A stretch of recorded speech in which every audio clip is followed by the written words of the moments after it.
ایک صحابی آئے تھے، غریب تھے، انہوں نے کہا شادی کرنا ہے، کہا کچھ دینا ہوگا تمہیں، میں انصار کی کسی بیٹی سے تمہارا نکاح کر دوں گا، تم مہر میں کیا دو گے؟ جہیز میں نہیں۔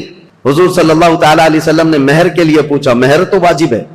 اس صحابی نے کہا کہ میرے پاس کچھ نہیں۔ حضور نے فرمایا کیا ایک چاندی کی انگوٹھی دے سکتے ہو مہر؟ کہا یا رسول اللہ میں تو اتنا غریب ہوں، لوہے کی انگوٹھی بھی نہیں دے سکتا۔ 2 دن کے بعد حضور نے انہیں طلب فرمایا، کہا کہ کچھ ہے تمہارے پاس؟ پھر مدینے کے انصار صحابہ میں سے ایک کی بیٹی کو طلب کیا، کہا اس کا نکاح فلاں جوان سے کر دو۔ انہوں نے کہا حضور آپ کا حکم جو ہوگا۔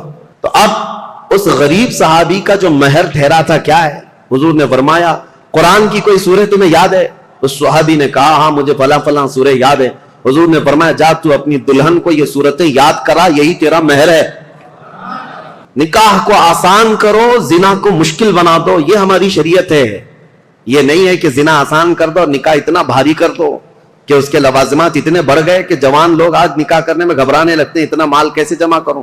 جس کو پوچھو یہی کہتا ہے ابھی سٹینڈ ہونا ہے، مجھے ایسا لگتا ہے ابھی ہوا پہ چل رہا ہے، سب کو سٹینڈ ہونا ہے، ابھی تک سٹینڈ ہوا ہی نہیں۔ چھوڑو ان برے رسم و رواج کو، اصل بات یہ ہے کہ ہم جس ملک میں رہتے ہیں ہندوانہ رسم و رواج ہمارے درمیان آ گئی ہیں، ورنہ عرب میں آپ ہوتے تو پتہ چلتا کہ لڑکیاں مہر کتنا مانگتی ہیں۔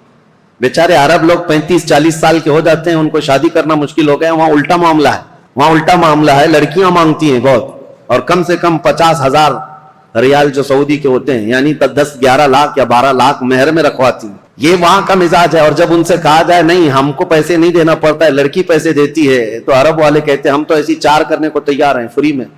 جاؤ کسی بھی ہندوستانی لڑکی کے باپ سے کہو کہ کچھ بھی جہیز مت دینا، کوئی چیز مت دینا، یوں ہی دے دینا، لڑکی ہم بیاہ کر کے لے آئیں گے۔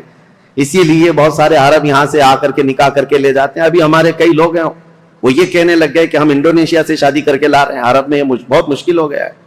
دونوں نظام غلط ہو گئے ہیں، شریعت مصطفیٰ سے ہٹے ہوئے نظام ہے۔ بات مختصراً اتنی عرض کروں گا، اگر ہمارے لیے آئیڈیل ہے، کوئی نمونہ عمل ہے، تو رسول اللہ صلی اللہ تعالی علیہ وسلم کی بیٹی کی شادی، مولا علی کرم اللہ وجہہ الکریم کی شادی، یہ دیکھنا چاہیے، آپ کو پڑھنا چاہیے کہ ان کی شادی کیسی ہوئی تھی۔